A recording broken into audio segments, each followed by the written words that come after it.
I remember my cousin, my brother-in-law actually told me this story before. I couldn't stop laughing, but he said this. There's a guy in church, like he's a Christian. He's been a Christian for years, and everybody know that he's a nice guy, a great guy. And he got married, and then he got divorced. So when he got remarried, the whole sex before marriage thing, he believed in that more than the woman. So the ex-wife now was she met the new wife, and she was just looking at her like, I feel so sorry for you. And so it's like the wife was wondering why the ex-wife wasn't like upset that he was moving on and getting married so quick, and she was like, I'm happy, Then come to realize that the guy can't last in bed at all, and she was like, you can have that.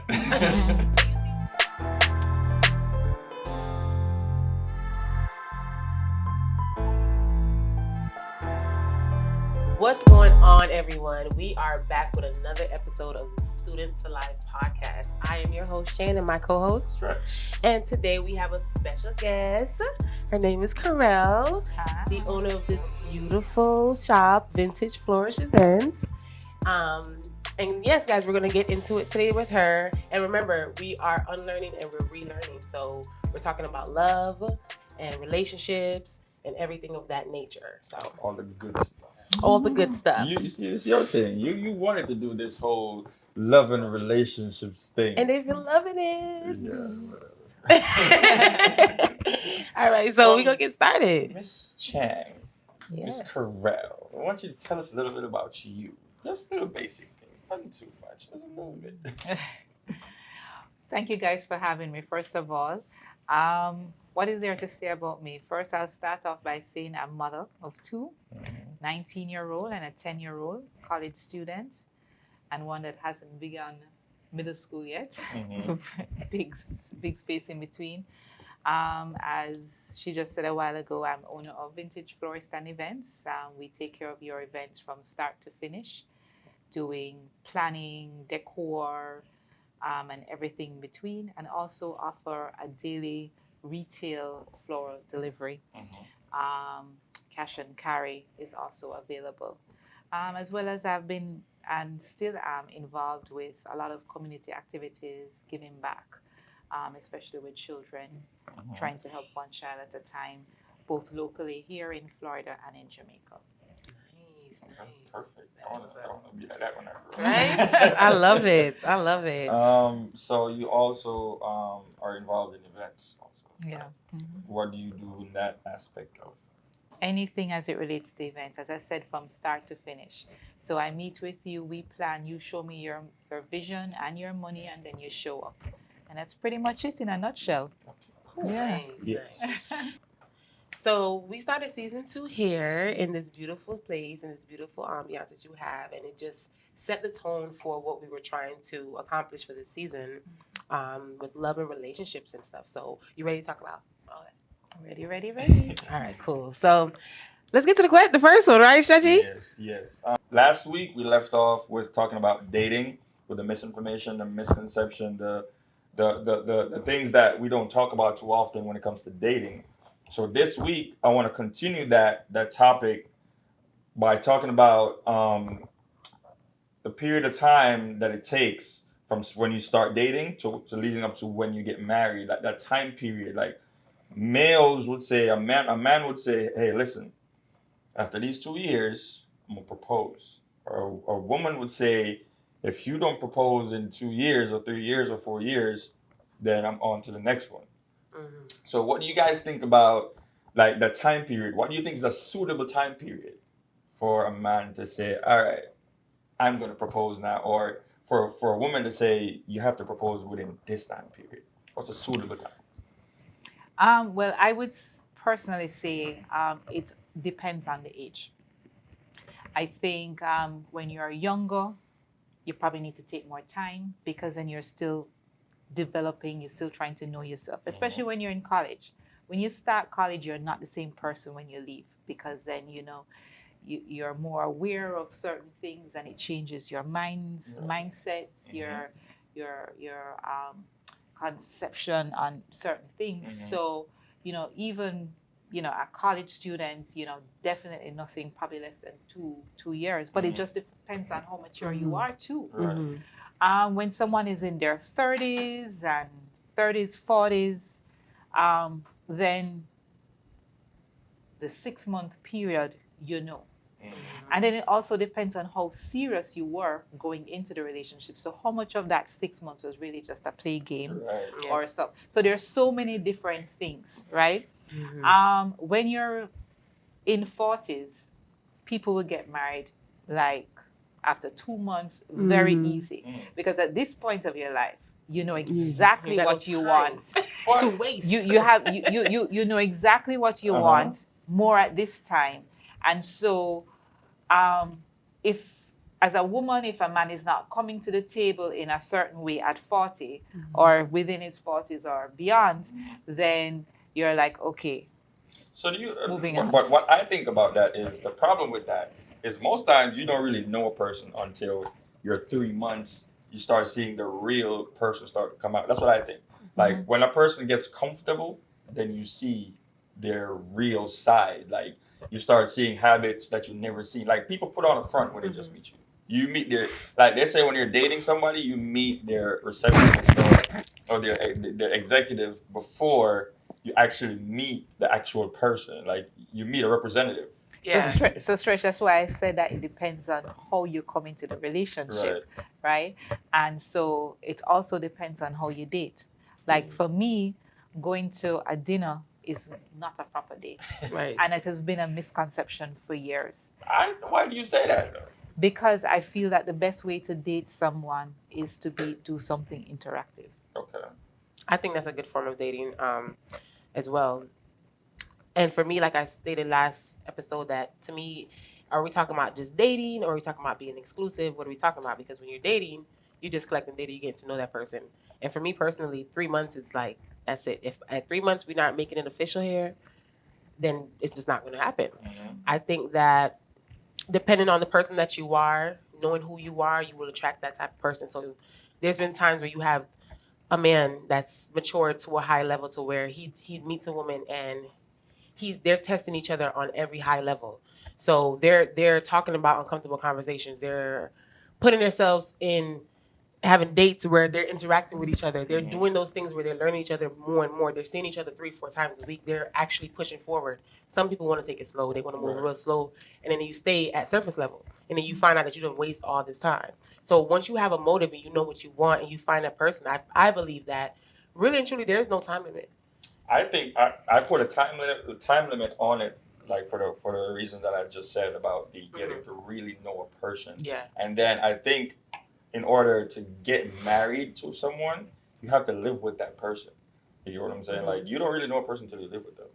I always believe that. You get me? Because I have had friends that my first friend that I had in America moved in my house after he got in some trouble, got a house arrest. He had nobody in Florida to live with me, right? And then when he got to live with me, I really got to know the real person. Like I've seen that in too many instances where you don't get to know the real person until you actually live with them. Right. You don't know their dirty habits. You realize they only shower once a week. They don't do their laundry. Like they don't wash the dishes in the sink. Like I'm a OCD type of person. Like everything has to be in a certain order, especially in my house. I change my sheets like every couple of days. Like that's me. Like I'm doing laundry every couple of days. Like everything has to be clean and in order. Imagine you meet somebody after 6 months. You decide you live with this person for a month out of that 6 months, right? That's not enough time to know those dirty habits that a person has. I think that also because there's a lot of, I've been in a situation where I've been given the key, and he's like, hey, I'm not home, you can meet me at the house, whatever. So I'm there all the time, and I'm seeing all these habits, and he comes to my house and he sees all these habits, and we're kind of gauging it through that perspective. It's when it's geared towards actual intimacy relationship than from a friendship, because from a friendship you're not really up under each other that much. So even like for instance with my daughter's dad, we went through the same process. So when we did decide to live together, it was the same thing. Nothing really changed. So it just goes from I definitely would agree with we're not gonna moving with each other if we haven't even been spending time with each other in each other's homes a lot, because then you really don't know how they live, how they do things, if they clean, if they whatever. Right. You And know, then there's a factor of hanging out with that person now, and that person don't even like watching movies or watching TV, and that's your pastime. yeah, Like I was talking to a friend of mine today, and he was like, he's having problems because he likes to go out and enjoy different things with friends and drink and hang out, and his girl just likes to hang out with family and watch movies and watch TV, nothing outside of the bounds of that. Go get massages like 2 times a week. That's her enjoyment, but he wants something more. right. You know, and he didn't realize that until he really took a step back and was like, this is not really what I'm looking for. Like, I want to enjoy these broad things. So I don't think 6 months. Again, I strongly believe it's how you date, what you do on your dates. If you're interactive with the person, then there are a lot of things that will show up. Sure. I mean, if you're going out and you go skating and that kind of stuff, you will, more things will happen. And then what it does, it creates an environment for you to feel free and more relaxed. And then you get to see more of the true person. Yes. The other thing is that, living with someone to get to know them, yeah, it's good. But then it gets to the point where one person gets complacent. And then that marriage that you want doesn't happen. Yeah. And then this is what forces, like, the next thing is that the woman starts giving an ultimatum, which I believe is a big no-no. Yeah. Which I think it's a bad idea for a woman, the biggest mistake for a woman to give a man an ultimatum. When it comes to marriage? When it comes to marriage, when some girls say, listen, I've been with you for 3 years, and if we're not doing anything, I'm leaving, giving that ultimatum, it's the biggest mistake a woman can make. Why? I think so because now, if you're happy in a relationship and you go put an ultimatum in there, that complicates things. It does complicate things, and then it forces the man to make a decision. And then this is why people say, man, they've been together for so many years, and then they got married and then they broke up because it was forced. Yes. And then they wonder why. And so those are the different things. And another reason why I think you need more time is because I feel like people need to. The biggest misconception I see nowadays is people wait until they're actually married to live a married life. Like, people don't understand that in the relationship stage, you got to live like you're married at that point in your life before you go into that marriage. Yeah. Because now you can't wait until you put the ring on to start doing things or being serious about things. You got to do that before. That momentum has to be there before you go into that marriage. So after that wedding day, it's just a continuation. Yeah. That wedding day is just a celebration, but this life is a continuation of what started before. So I think a lot of people wait until the wedding or the marriage to say, all right, I'm a wife or I'm a husband now. Let me start doing this. Right. And I think it goes to, like, what I was stating about, it's one thing to spend time with a person and it's another thing to do life with a person.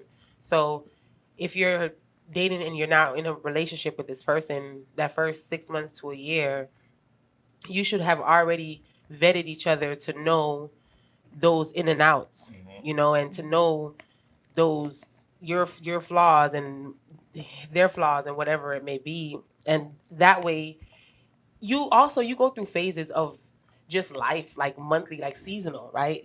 And even like in 1 year, you could change so much as just an individual. Yeah. I think that it's important to communicate that with your partner. Like, okay, the beginning of the year, I was on this, but now it's springtime and we're on this level. Right. So now you're used to switching gears and going into different levels so that when you do get married, you're already living that lifestyle in that same type of cycle. And then the next thing is finances is usually one of the main things that separate people in marriages. And I think that conversation is not had before you even get in a relationship, because I tell anybody I ever date or anything, the conversations that we're having is how is our life going to be 5 years down the line, 3 years down the line, 10 years down the line. You get what I'm saying? Like, I've seen people get in relationships and then realize they don't want kids.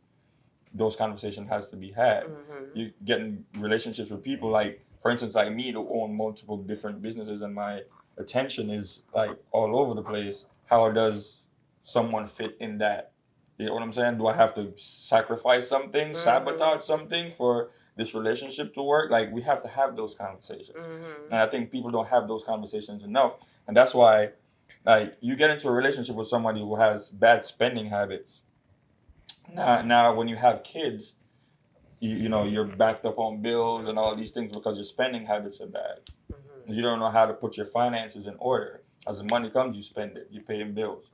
You know, you need to take a trip. You're not budgeting all these things. Like, do you guys have separate accounts? Do you have one account to do it, does everything? Like, how do you go about that type of thing? You know what I mean? Yeah, I think you have to look at it as you go. So if you're like for me, if I know I'm dating someone and he's always at the mall, or he's not taking proper care of his car and his place isn't up to par, I'm gonna already see those habits, and I'm already gonna know that, okay, his spending habits isn't right. Especially if he doesn't have good credit, he doesn't have a business plan, he doesn't have things in place. I think you automatically start seeing that from the first 2-3 months, and it goes back to how much pressure you applying within those first 3 to 6 months, right? So it's like, if you're not applying pressure to really see how this person moves, if you're not spending that quality time, if you're not having these conversations, you will never know these things. And then some people just make the decision, okay, we're going to move in together. I mean, like Karrelle said, I mean, when you get to a certain age, you don't have the time to really have so many conversations. Yes, you do. No. It's You not, always do. It's not you don't have the time. What I'm saying is that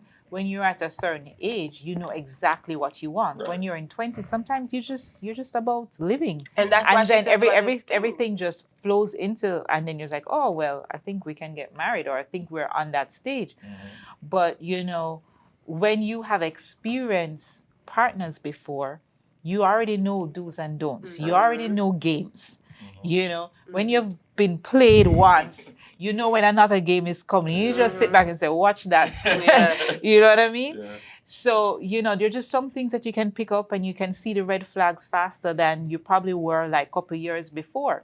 You know, but one of the things that I always recommend, especially being in the events business and doing marriages for many years, it's funny, I see couples come and they sit before me. And I'm like, Lord God, I don't know how long this is going to last, you know? But one of the things that I always suggest is counseling. And especially people in our ethnicity, they think that it's a bad thing. And counseling, let me just say, counseling is not because of problems.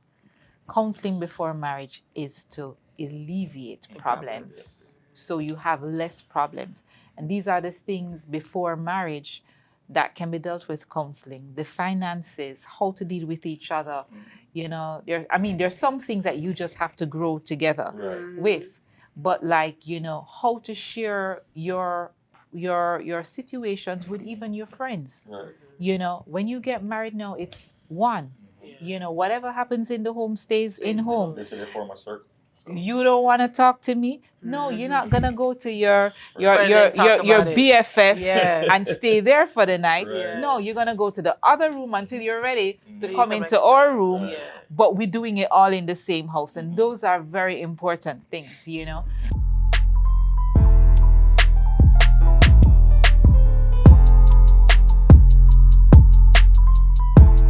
This episode of the Student to Life podcast is sponsored by Vintage Florist and Events. For the Valentine's Day flowers, for your Mother's Day flowers, for your Christmas, your anniversary, whatever you need these flowers for, these teddy bears, whatever arrangements, you could hit up Vintage Florist and Events. Yes. The number to call to make orders, place orders, or for more info is 754-423-4673.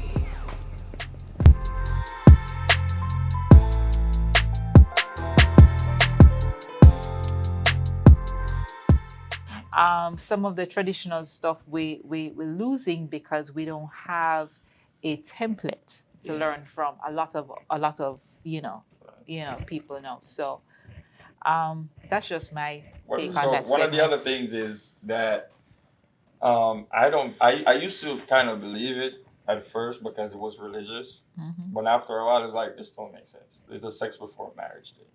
I just think it just didn't make any sense. Like, one of the things that keep a relationship or marriage together is that sex. so I it's so funny because I used to have that same mindset, like, what do you mean?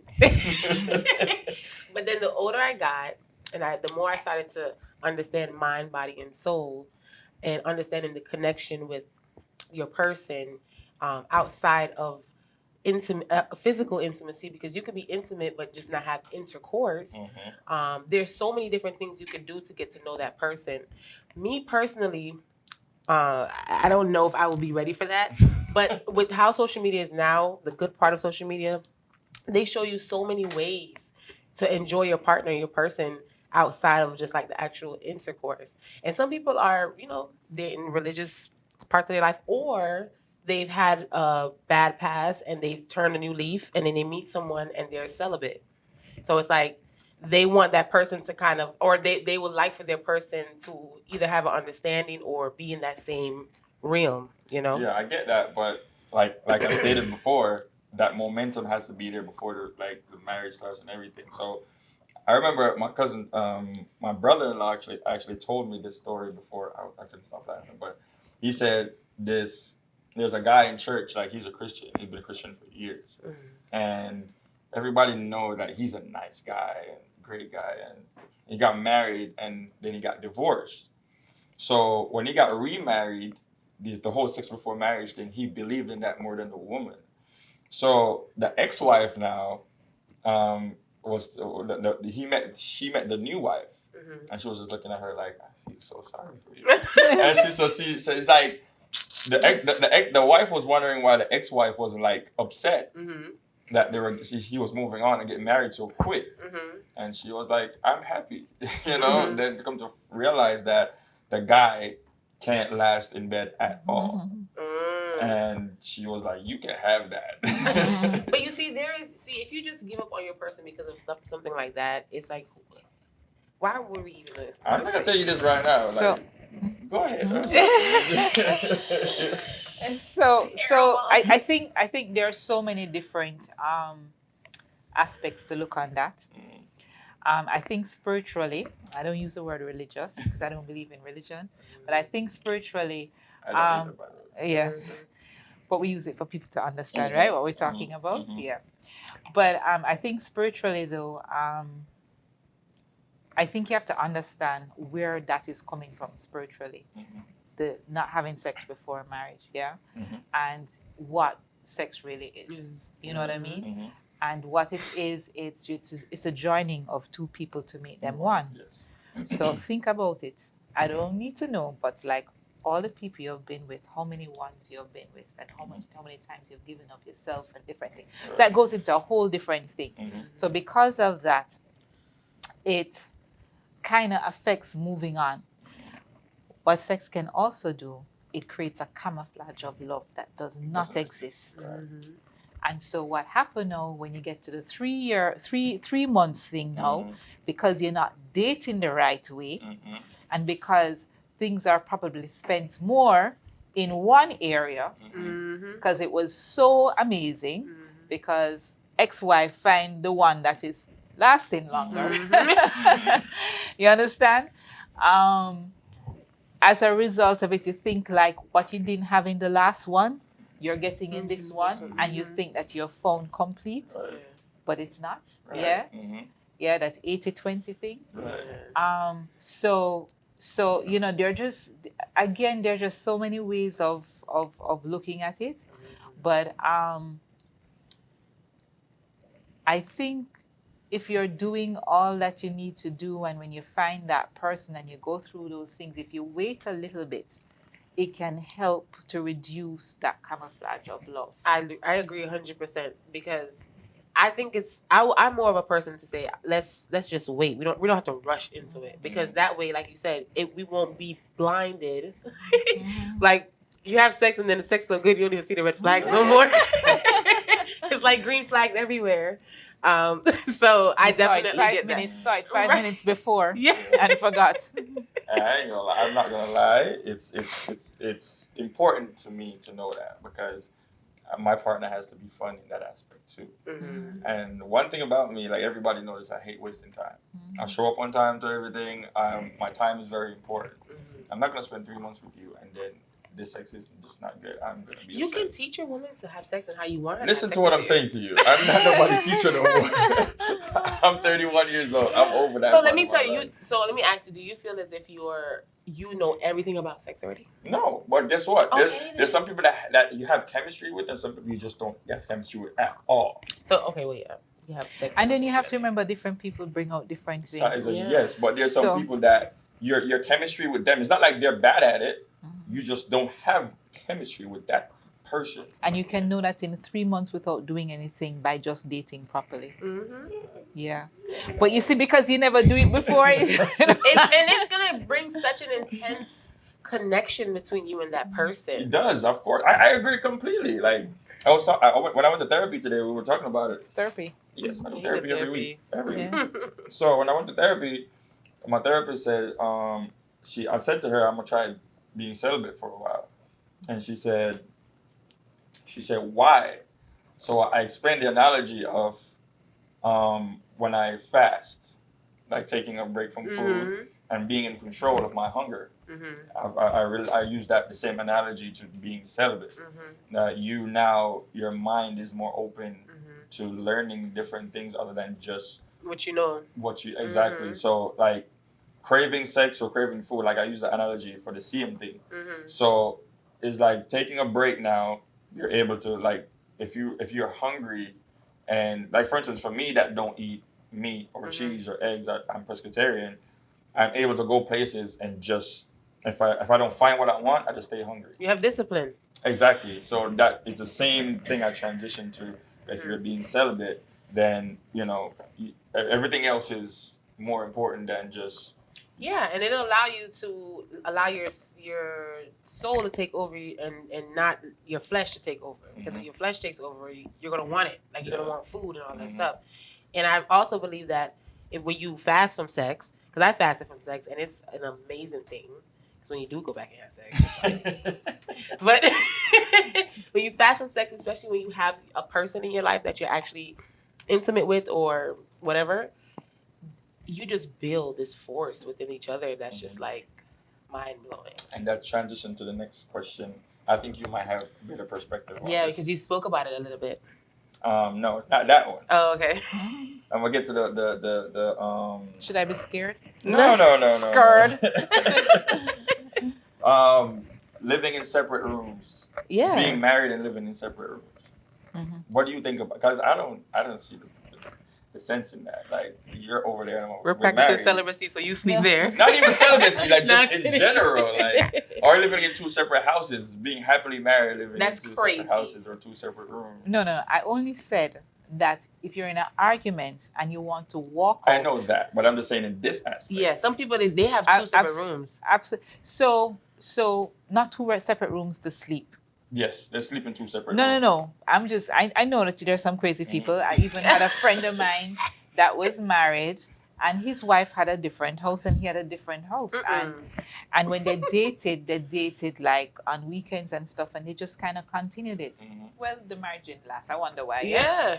And so it goes back to the answer of that. I think it's a absolutely no. There is just no way it works like that. I think it, especially in this day and time, with things like this and things like this, it just leaves room for infidelity, for everything. Yeah. I mean, I can see it from the other side. So now,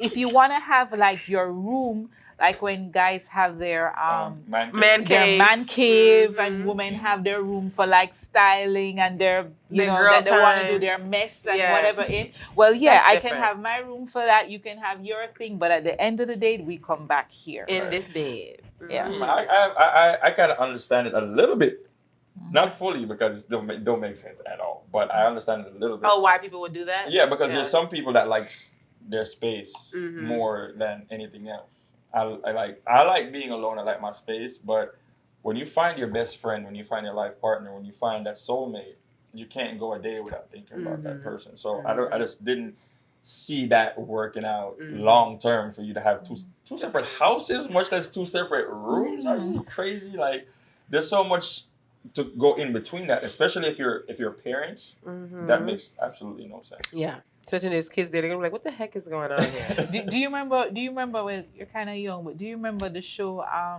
I Love Lucy? Oh, I remember that. You remember I Love Lucy? She and her husband, they had two beds in that. Oh, they had two beds? They had two separate beds in the one room. It was separated. I didn't understand how things worked, how the baby came, but that's a whole different story. They probably had their nights when they were both on one bed, and then you pissed me off going to the next bed. But they had you know, back then, you know, a lot of the shows back then they had two twin beds in the room. I grew up in the country in Jamaica, so that was a regular thing. Yeah. But one of the bed is parents and one of the bed is kids. Yeah. So that's different. But And then it's like if you're mad at each other and you're sleeping in separate rooms, yeah, it gives you space to think about it. But say in the middle of the night you thought about it and you feel good and you want to hug your person, you don't want to have to get up and go walk to the room. You just want to roll over and. I know some people don't like hugging. No, man. You remember what they do, man? You just you push your booty on it. Yeah, push your booty on it. And just feel a little bit. Yeah. But some people don't like cuddling. Well, I mean, if you're in a relationship, you know what your person likes. You know what I'm saying? You know what your person likes. But there's some people that get married and then find out things afterwards. That's something like cuddling.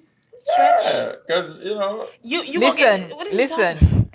Anybody who gets married that finds it out after, they just didn't date. Exactly. They just didn't date. Exactly. They really needed that counseling before that marriage. Because I should know that once I push this booty on you, everything that we was mad about is all over. So all right. So like since you touched on that, so now you have a child in the equation whole situation in the equation. Yes. That changes a lot. I don't have a child, so I can't comment much on that, but I could tell from outside looking in that vacations are not the same. Going on dates are not the same. Hanging out is not the same. Having sex is not the same. Nothing is the same once a child gets involved. So from the two people that have kids, how does the child change the whole dynamics of the relationship? I can speak from a perspective of just being in a relationship. I never been married. But when I had my daughter, I must say that if we had did our research before hand, we didn't have a hard time. Things change, yes, as far as like intimacy and when the baby's really young and they're at that stage where they're up every 2 hours and you can't even have sex as a woman until 6 weeks. That's like the trying times. But if you have a strong connection with your person, they're not gonna make you feel like you're just doing this by yourself. I think for me as well.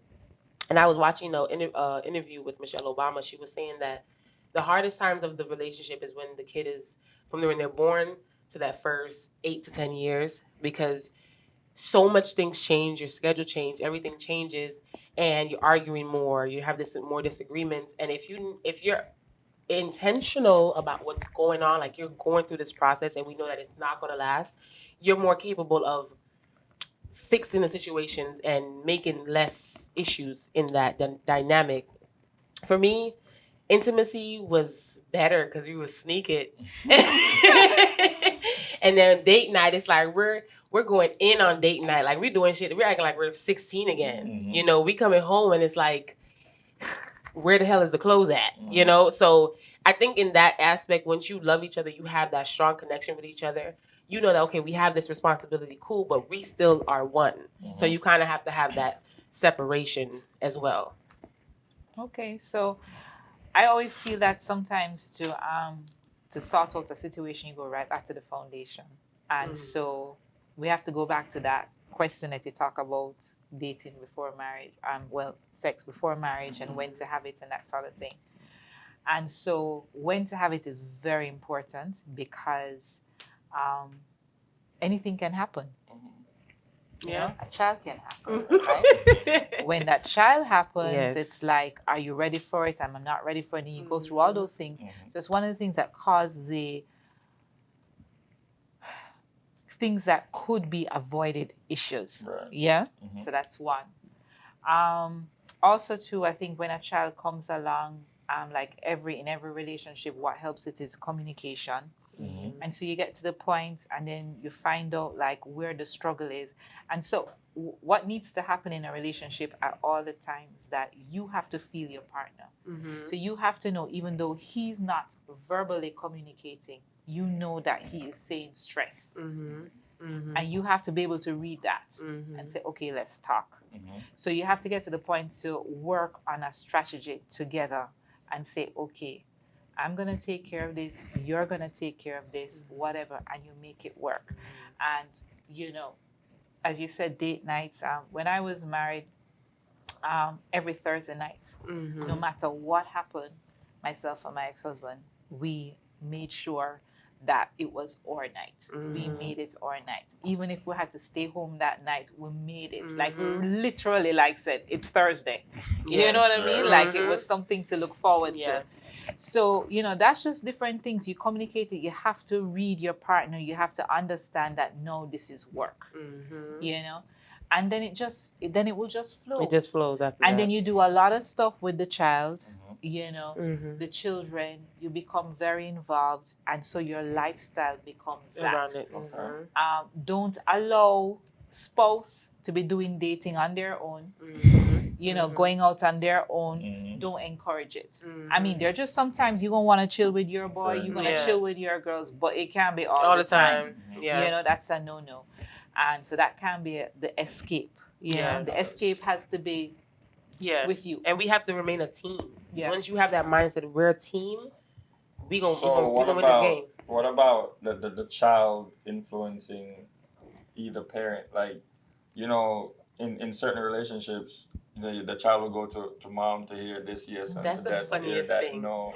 You know, and then you guys have to be on one accord. That team to be like, yo, we agree? Okay, this is what the answer is. You know, I think a lot of times, especially when the separation happens with the parents, the child plays on that if they know how to. So if you don't know how to work together in that aspect, and that they always say, if you're supposed to choose between the children or each other, like where does your focus go? Who's more important? Each other or the children? And I personally always think it's each other first, because you're the head of everything, and they're the tail that follows. So if you guys, the leaders, are not seeing eye to eye and it's not going good, everything else that follows is going to break apart. You get what I'm saying? So I think if you got to choose whose happiness comes first, and I think it's always going to be each other. I think growing as a couple, once the kid starts to see, because my daughter used to have this, she used to have this habit when she would see me and her dad, you know, just hugging each other, kissing each other, whatever. She'd come in the middle of us and like try to part us. I'm pretty sure your son's done that before. My big son. I mean, when my father, if anybody came and hugged me, he would just come. If it's not his daddy, and just part it. And I think it's important for them to see that structure, that structure and that dynamic within their parents, because they're going to know that mommy and daddy don't play about each other. So it ain't no way I could really try to play none of them, you know? So, and then, but if they see you and y'all never intimate, y'all never having conversations, you guys are never laying on the couch hugging, you guys are always separated, they're going to say, okay, well, mommy, I'm going to talk to mommy about this, and I'm going to talk to daddy about this.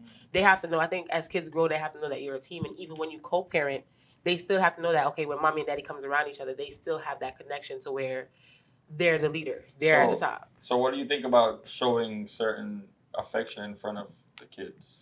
I think it's fine. I mean, as long as you ain't doing no crazy out of the sexual stuff. I think it's very, very important. I think it's very important. I think it makes the kid understand what love is and what they need to do and what they can get. And I think it's very wholesome in the family. It brings it breathes an environment with happiness. You know. So I'm all for that. I never really saw that.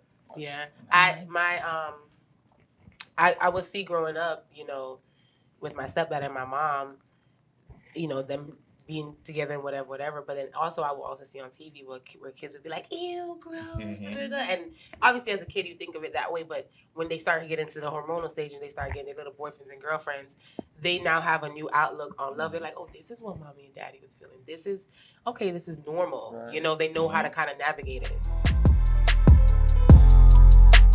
That it's now tax season, and this tax season, the best place to get your taxes done is at Spectrum Tax Group. We specialize in doing taxes anywhere in the U.S. It's very convenient. You can do your taxes just from your mobile phone with your mobile app. You can log on to our Instagram at Spectrum Tax Group. That's SPECTRUMTAXGROUP. That's Spectrum Tax Group on Instagram. You can log on to our website at spectrumtaxgroup.net. All right? So if it's this tax season, you need a good, reliable tax person, hit us up over at Spectrum Tax Group. We'll take good care of you, all right? So now let's jump into something more contrasting where we talk about solving conflicts in a relationship. How do you, we don't learn conflict resolution as Black people mostly because we're very impulsive, we're very emotional about a lot of things. So I don't think we learn how to resolve conflict. I didn't learn that. I don't know about everybody else, but I personally had to learn that later in life, like late 20s, maybe mid 20s, try to figure out how to solve conflicts with friends or family or even in a relationship. So being in a relationship with somebody, whether dating or marriage, right? How do you go about solving these problems, resolving these conflicts without just going along for 2 months and 2 weeks or a certain amount of days? You fix it now, or when you cool down, the next day we'll talk about it, or next hour we'll talk about it, or whatever. She's looking at me like, okay, I'll go first. Well, I think the first thing is that this is what, every test is what makes you stronger. And so this is how you know if the person is really into you. If you're dating a guy or a girl and they don't want to solve a problem, it's because they just don't want to solve it. Sometimes it's not because they don't know, they don't want to solve it. They don't want to deal with it because they don't care. They're only there for one reason. I don't know what the reason is, but they're only there. And they're just some people, a lot of times, I have girlfriends, they'll call me, which is very few. People that will talk to you and stuff, and they will say to you, X is Y, he's just not listening, she's not listening. And the fact is that they don't want to listen because they don't want to change. That's not on their agenda. So you have that. Those who are really in real relationships and really want to solve conflicts, during the relationship, you have to know your partner. You have to know your partner. You have to know what works. For me, sometimes I shut down. Right. I can't talk right away. Some people just want to tear you apart. I shut down. My partner needs to understand. I need to give her some time. You have to read your partner. You have to read your partner. And that's what I think a lot of us don't do. Yeah. We are so accustomed to treating A like how we did with B. Or this one size fits all. One side. And there is no black and white in anything in life. Right. There is always gray. Yeah. Sure. If somebody did this is exactly what it is. Right. No, baby. Yeah. There is a gray area because everybody's personality is different. Does it depend on the level of the problem, like the type of problem it is? Because then, let's say, for instance, one of the worst things you can do in a relationship is cheat, right? Let's say cheating happens. Do we hash this out right now? Do we still go ahead and talk about this? Or this is just, all right, this happened, we don't even need to talk about it? I think for everybody it's different. I think, and it really for everybody it's different with where you are in your life, how you want to do it. Cheating is sometimes a non-negotiable for some people. Yeah, Like, it's we just even gonna talk non-negotiable. about it. And guess what happened? You probably dated a girl before and she cheated on you, but then you date another girl and she cheated on you, but you're on a different level. Mindset. You know, what was the reasoning? Like, how much do you really want this relationship? Right. So people cheat for different reasons, yeah? And so, you know, it just depends on what happened now is because of this black and white. Oh, a cheating happened. All right, so we're done. Nobody sees that gray area. But how much do you really want this relationship, right? Is it worth fighting for? Like, what was the reason? Was it something that I wasn't giving, or you weren't giving, or whatever? Is that what brought it down here? Were you speaking to me and I wasn't hearing your love language? Right. You know, that kind of stuff. So I honestly think, like for me personally, I don't like arguing, like back and forth shouting. And I always tell anybody I'm dating, I always tell them, I'm like, listen, first of all, don't ever call me out my name. That's something that you will never get away with. I always tell you, at the first stage of dating, call me by my name, or if you want to say babe or whatever you guys do, that's what you call me. Don't call me no nigga, none of that stuff. No disrespectful terms. Don't call me on my name. I will not do that. I will do the same for you, Right. because that language now breeds more anger. Yeah. Don't cuss at me unless it's in a conversation. You might throw one cuss word or two, but cussing at me doesn't solve anything. It just makes the emotions heighten more. You get what I'm saying? Like, I don't like that back and forth arguing, because I feel like if you're arguing and I'm arguing, then we're not hearing each other. Yeah. You get what I'm saying? And then you have your perspective, I have mine, and we're not compromising at all with the arguing. Now, when we calm down, a lot of times when people argue, if you realize a lot of times when people argue, when the argument is done, there's no compromising or talking about it after that argument. Yeah. After the argument, nothing is resolved, but you're going to move forward anyway without actually resolving that before, all right, we take the next step after this argument. You know, I'm cussing you about, oh, you left the plates in the sink, but the plates are still in the sink after you finish arguing. So that's very, very important. I'm going to interject with that, because a lot of times things come up after the argument because it was never resolved. And somebody said, but we spoke about it, but we didn't speak about it. Argue about it. You probably spoke about it, but you didn't hear what I had to say. There was no resolve. There was like an overthrow, but there was no resolve, you know. And so having an argument and a conversation are two different things. So, you know, we got to get to the point where if I'm in a relationship, I'm not one of those that's gonna, you know, one of those women that just keep bringing up stuff because they want to. I hate arguments, right? So I want to know, when we talk about it this time, don't come back and ask me about it again. Because I'm gonna have a conversation with you, and we're gonna get it hashed out. Don't bring it up again, because I'm not gonna. I've been in situations where the person tried to argue with me, and I would be like, you know, I'm gonna just take a walk. I'll be back. And then when I come back and try to talk about it, we talk about it and have an understanding, but her head is not resolved because the argument didn't happen.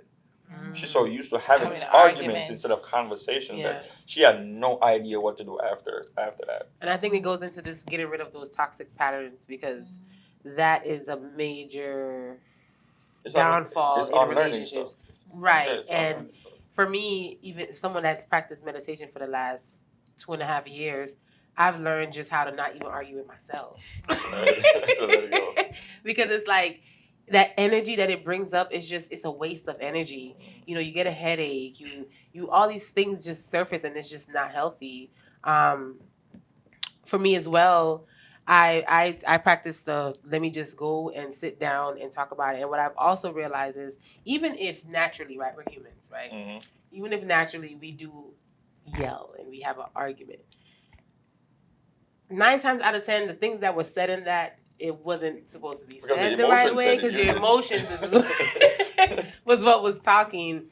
So I've also learned that, because it's been so many times that I've even realized within myself, and I pat myself on the back, to where I have a situation and I feel some type of way, and I have to literally say, before you say this to him, articulate this the right way so that he can understand it in how he receives. And it's helped me so much, and it's been so much more healthier.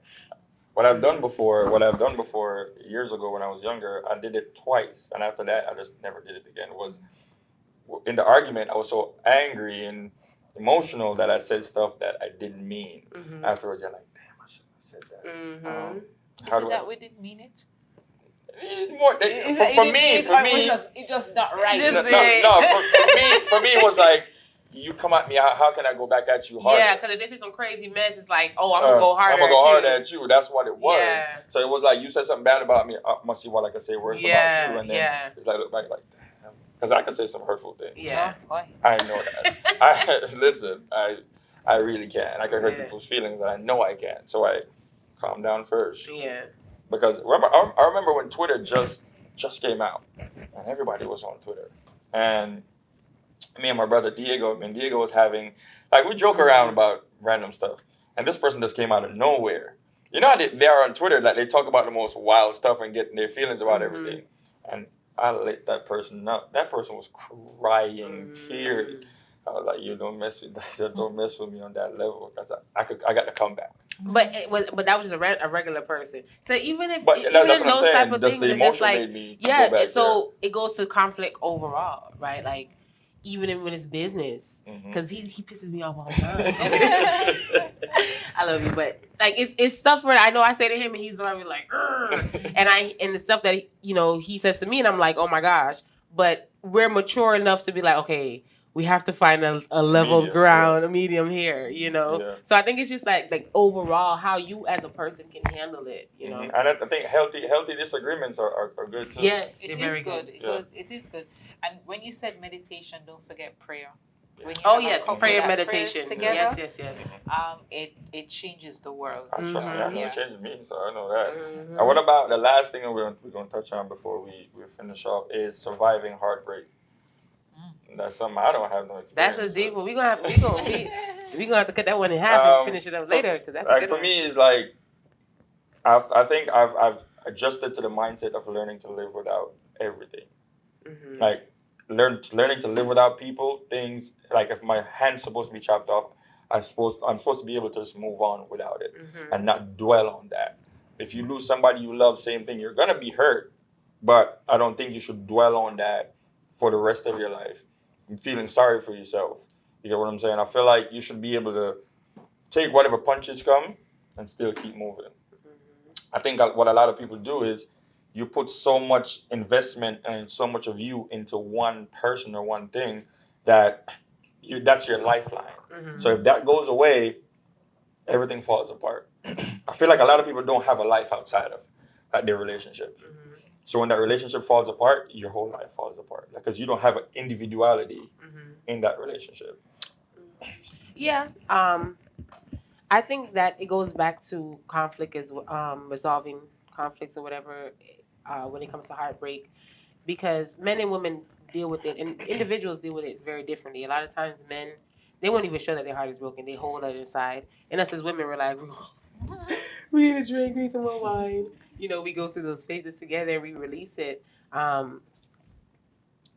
It's been many times that I've seen, and even couples that are still together now or married, that years before they've been married, or maybe in the beginning of their marriage, there was some heartbreak there, and it got to the point where it's like they would never see themselves with each other again. But something, some way, somehow, the universe, God brought them back together, and they were able to, So I think that yes, it's good to have that mindset of just like, I can live without. But if you know truly in your heart that it's something that you don't want to live without, you're going to work towards it. You're going to work to make it right. But the thing is, with that heartbreak, when I say heartbreak, I mean like you do something that's non-compromised. I'm not compromising this thing, and you did this, and we're done. Yeah. Like that's my mindset. Like I have these standards where I teach people how to treat me. These are my non-negotiables. If you do these couple things, we're completely. But think done. about it though. If it's heartbreak, if it gets to a level of heartbreak is different from disappointing me and me just leaving you the hell alone. Right. Or just mistrust or whatever. And heartbreak is a part of mistrust. Part of that, yeah. But in order to get to a level with someone to say that they broke my heart, they have to have filled your heart up so much for it to even break. Right. So there is circumstances where it's like, this is a no-no, and even your friends and your family would be like, why the hell are you still with this? But if you know in your heart it's there and they're there, you're gonna find a way, even if you gotta go to therapy and pray about it, church, whatever it may be, there's a way for it to come back. Yeah, but like I said, there's some things that's just not gonna come back from. Like at all. Like hell no. Like if you put first of all, if you pull a weapon on me, we're not coming back from that. Well, yeah. If you cheat, there's no coming back from that. You disrespect my family in certain ways. But look, see, those type of things is from somebody that you probably wasn't filling your heart up in the first place. But what I'm saying is, remember, sometimes people don't do that on purpose. You know what I'm saying? And then the heartbreak happens, or that heartbreak is gonna cause you to break apart. You know what I'm saying? A disconnect is gonna happen when that heartbreak happens. So how, like, you gotta understand how do you deal with that, because how a lot of people deal with it. I've seen people like separate from each other, and one person's like hooked on alcohol or drugs. Like we see rum heads growing up in Jamaica. Like growing up in Jamaica, we see men that are drinking rum all the time, and we wonder like what happened. And you realize that there's something that happened in their lives that they're trying to drown out with the alcohol.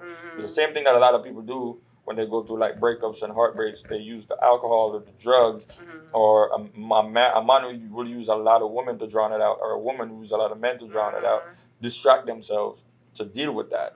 You get what I'm saying? So what the real question is, what do you do to remedy that situation in the case of a heartbreak or a breakup? I think healing is a big deal, but go ahead.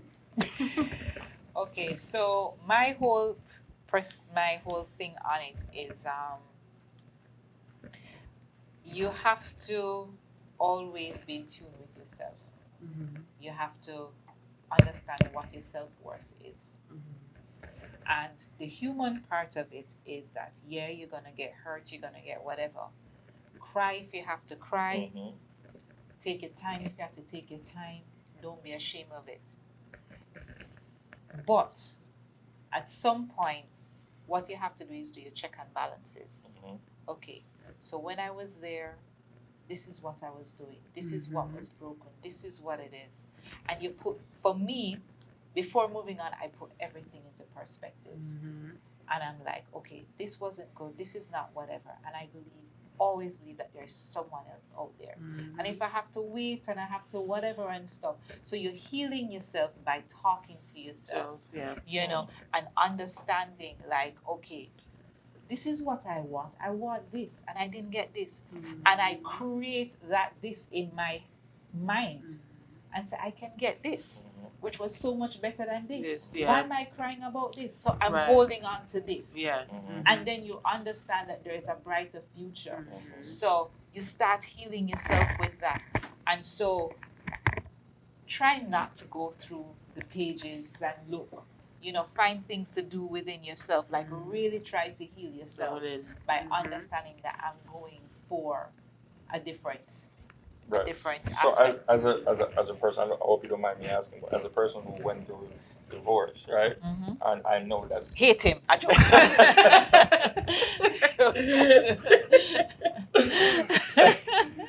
None of us can relate to that because we haven't been through it. But from the outside looking in, we know it's not an easy thing to go through because you spend so much time with this person, and you think this is the person I'm going to spend the rest of my life with. And then one day comes like, I can't deal with this no more. I'm done with this person.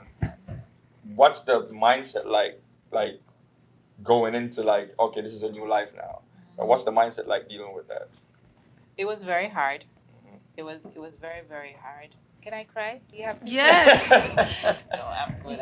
It's been a lot of years, but no, it was very hard. And the thing was that I didn't necessarily have a community. You know, I mean, knew a lot of people, but I didn't have that person, or it was actually the person that I least expected that was there for me. And my mindset of where I am now, in how I talk about healing, wasn't there then.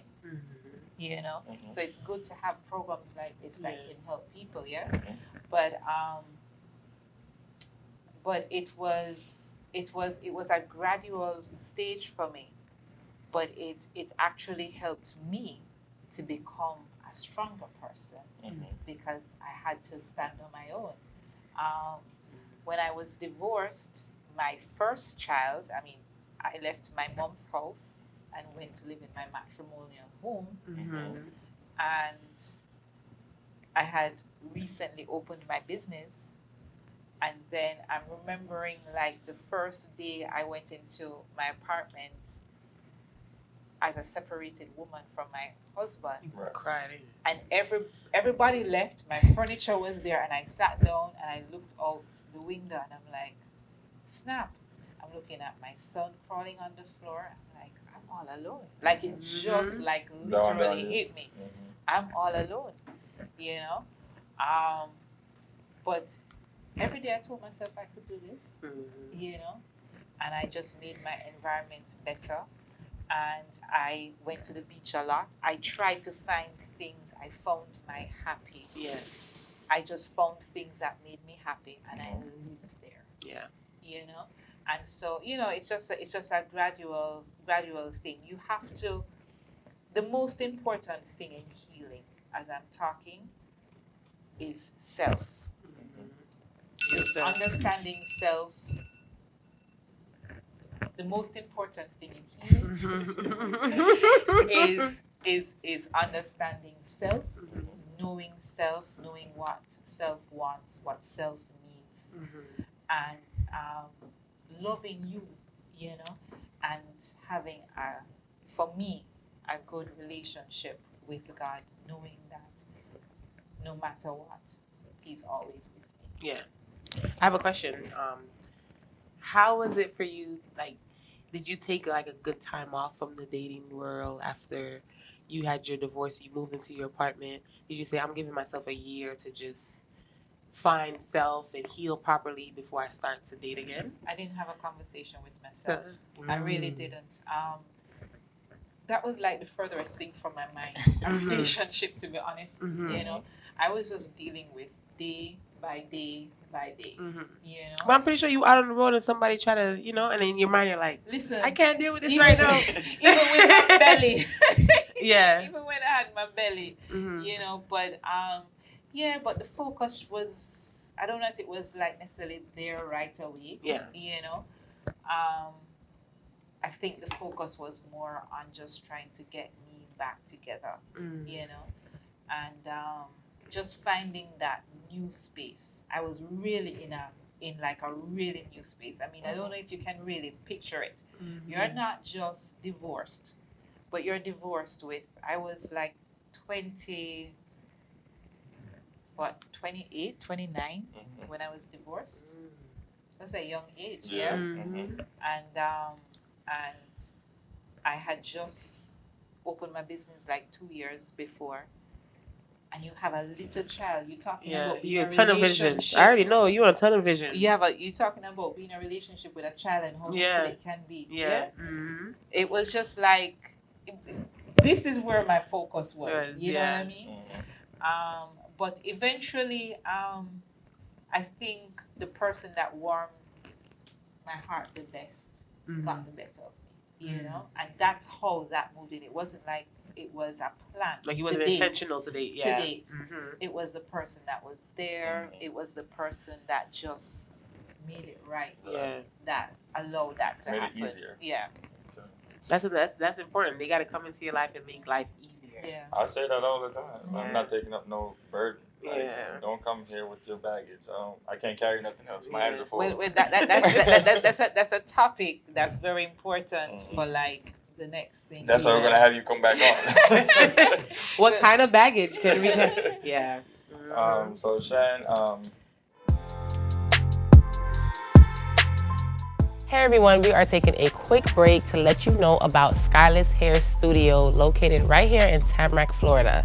So if you're in town and if you know anyone that need any hair services, we specialize in healthy hair, hair care, extensions, cuts, colors, and pretty much everything except for braiding. So reach out to us, Skyless Hair Studios here in Tamarack, Florida. I'm gonna Oh yes, so we're getting into Stretch's Corner. This was so good. Yeah, This was so I really wanted to keep going. good. I know, guys. We're running up on time, so we'll get into Stretch's Corner. So, with my little topic today, was the topic with Chris Brown, where I still see people talking about the whole thing that happened with him and Rihanna. I think that happened when he was, what, 19? Mm-hmm. It happened when he was 19 years old. And how old is Chris now? He's probably like 33. Yeah, somewhere 30 in his 30s. Was that long ago? 33, Yeah. 34. Wow. I feel old, but yeah, he's in his 30s now, and there's venues that he still can't perform here. There's award shows that he can't go to.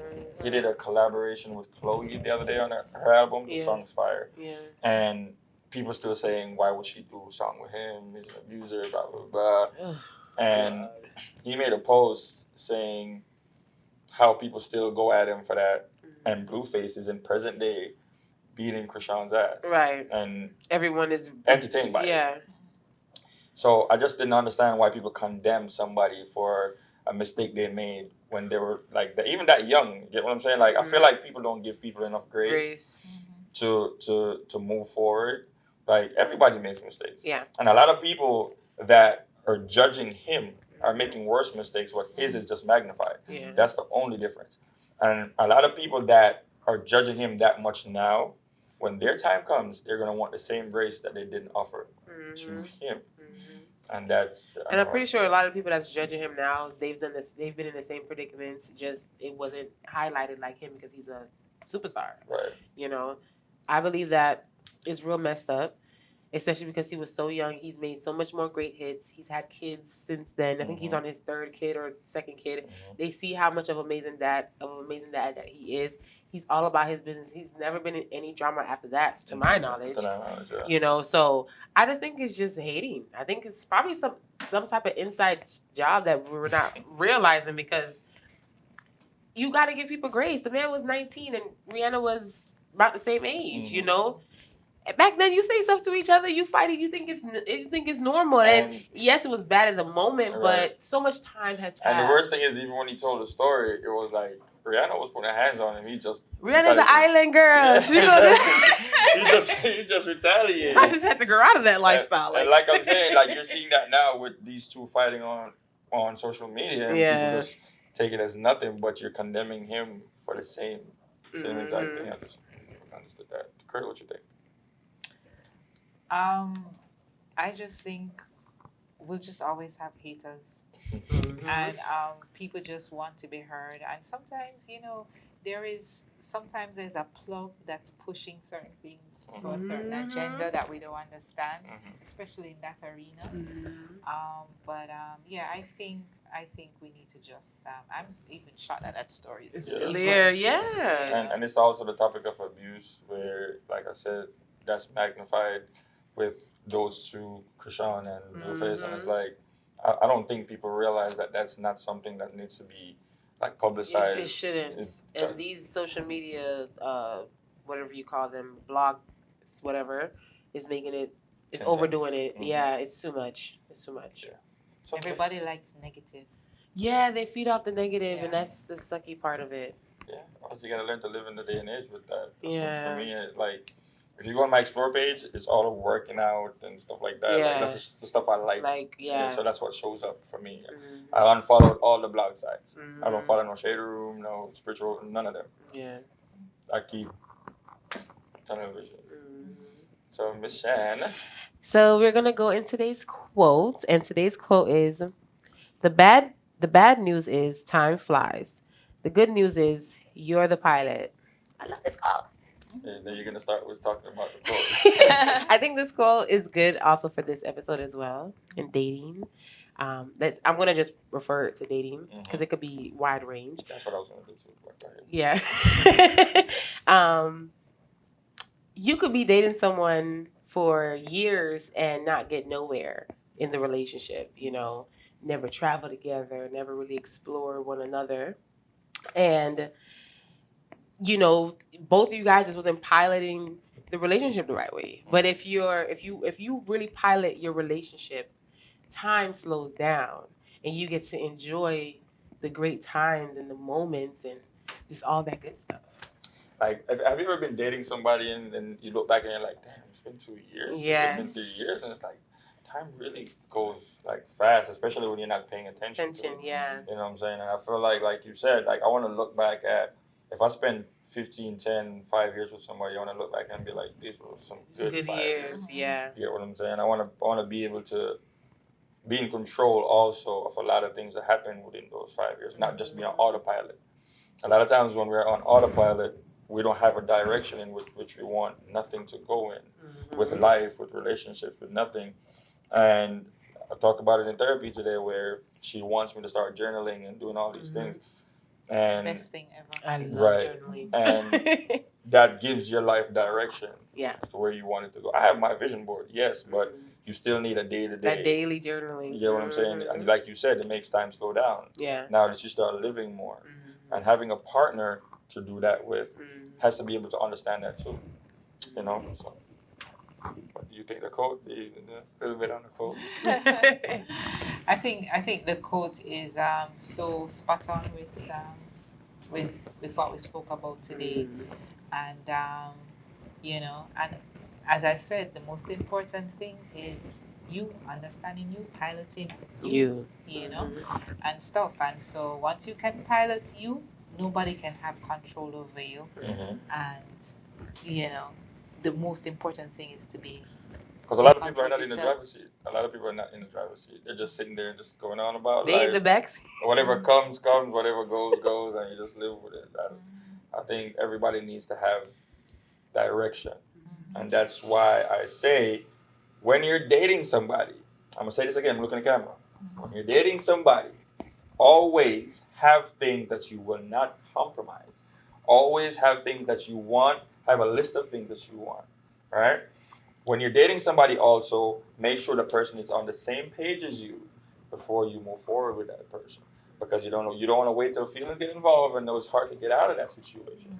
So always make sure that you are on the same wavelength as that person. You know, if you like weird stuff, get somebody who likes weird stuff. Like getting beat on. Don't do it. Anyways, this is how we close out this episode of the Student Alive podcast, where learning and unlearning has no limits. Please don't forget to subscribe, like, share, leave a comment, share with family and friends, tell somebody about it, and just get the word out there. You know. So we'll see you guys again next week for another edition of Student Alive podcast. Peace out. Later.